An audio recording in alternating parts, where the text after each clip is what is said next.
On posait des questions sur la Sainte Seine. Alors, j'ai des frères aussi qui sont ailleurs, qui suivent mes enseignements. Et il y a un frère, un croyant du royaume de Pointe-Noire qui est en Afrique du Sud. Alors, il voit toutes les églises de l'Afrique du Sud, ils font la Sainte Seine, le lavage des pieds, la Sainte Seine. Il s'est dit, ah mais comment, mais juge, explique-moi un peu, mais nous là, pourquoi on ne fait pas ça?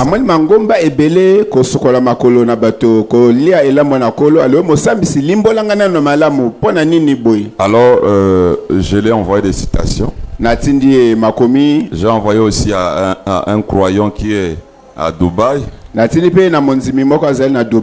J'ai envoyé aussi à un ami pasteur qui m'a promis m'envoyer la dîme de dîme aujourd'hui. Donc pourquoi ne le faisons pas nous royaume? Projeter la première citation. Oh, le temps de la moisson. Paragraphe 277. C'est la même chose aujourd'hui. Le pain et le vin ne sont qu'un symbole. Ne laissez pas cette chose naturelle vous abattre. Vous devez manger Christ, qui est la parole dont vous vivez. Toute parole qui sort de toute la Bible, de la Genèse à l'Apocalypse. Voilà notre communion. Voilà notre Sainte Seine.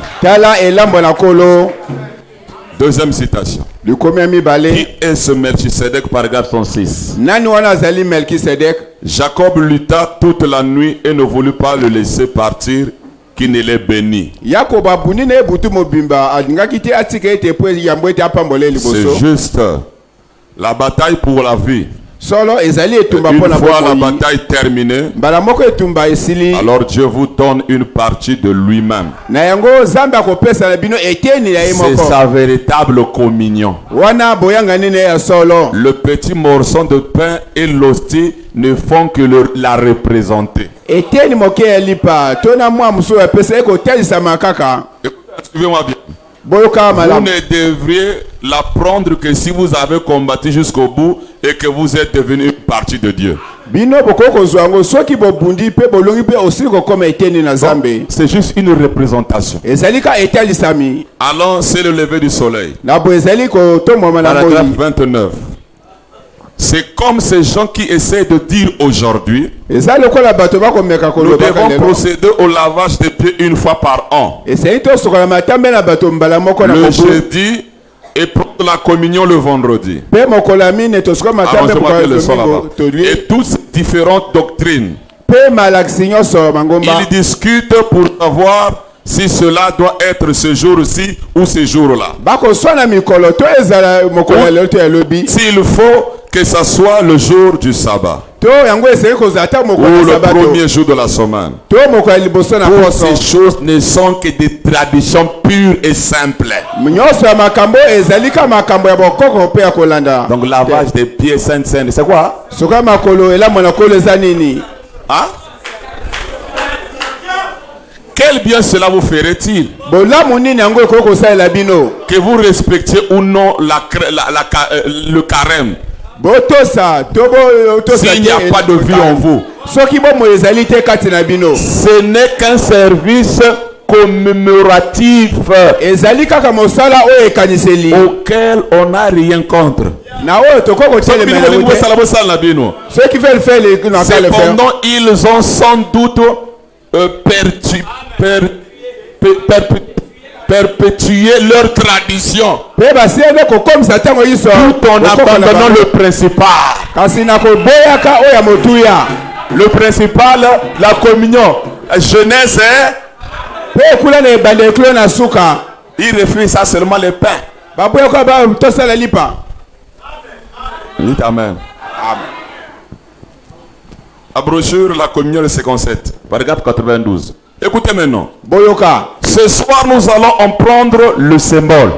Pourquoi les autres kozwa ndakisa? Ils vont prendre quoi? Bakozwa nini? Est-ce que nous sommes encore dans les symboles? Nous sommes encore dans la tradition. Écoutez. Boyoka. Nous devons faire jusqu'à ce que nous le verrons revenir. Pour nous, il est revenu.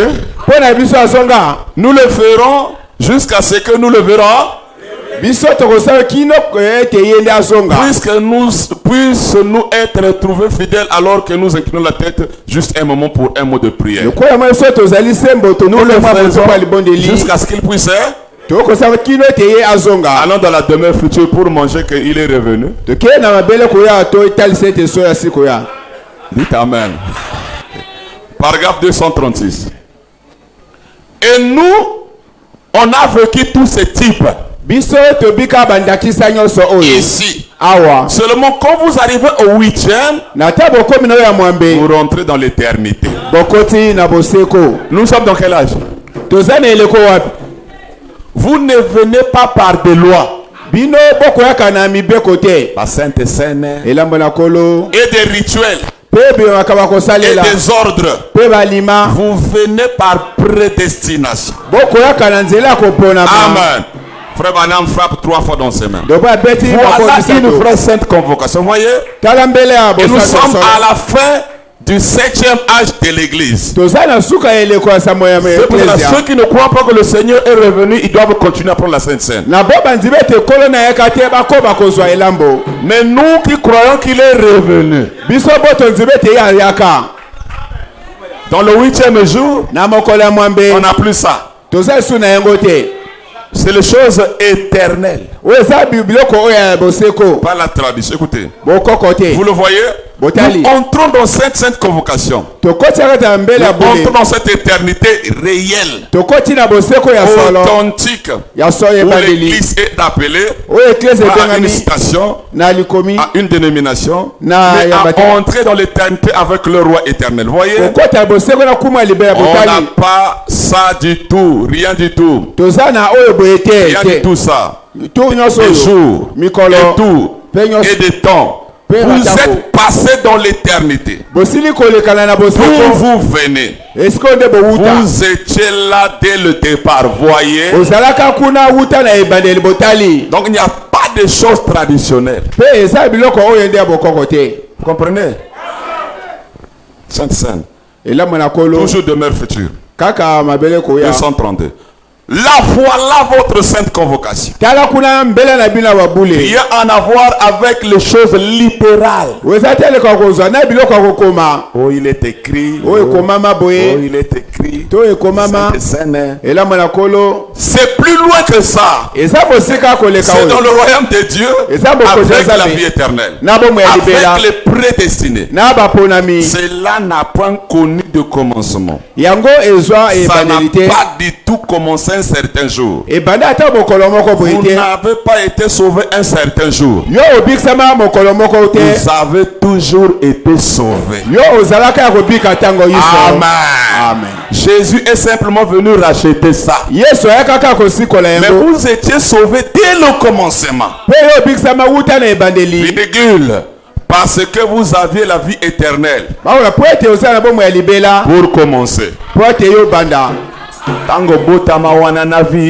Quand tu étais né, tu avais la vie éternelle. Dernière citation. Paragraphe 62, 3e exode. Ok. Mais, avant que nous puissions voir ce que cet exode signifie, je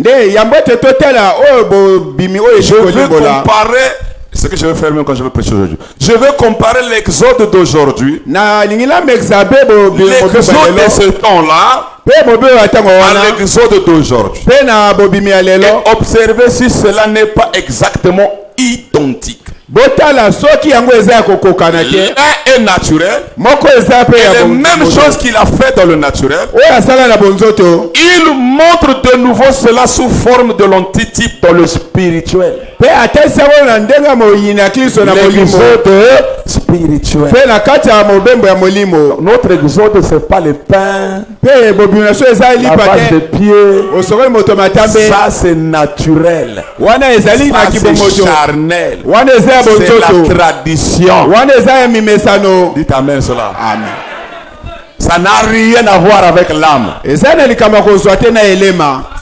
Ça n'a rien à voir avec la vie éternelle. Est-ce que vous comprenez? Est-ce que c'est clair? Est-ce que c'est clair? Voilà. Notre exode est comment? C'est pour cela. Nous ne devons jamais juger les gens selon la chair. C'est ce que la Bible dit. Ne jugez personne selon la chair. Et je ne vous ai jamais vu. Paul dit, nous ne connaissons personne selon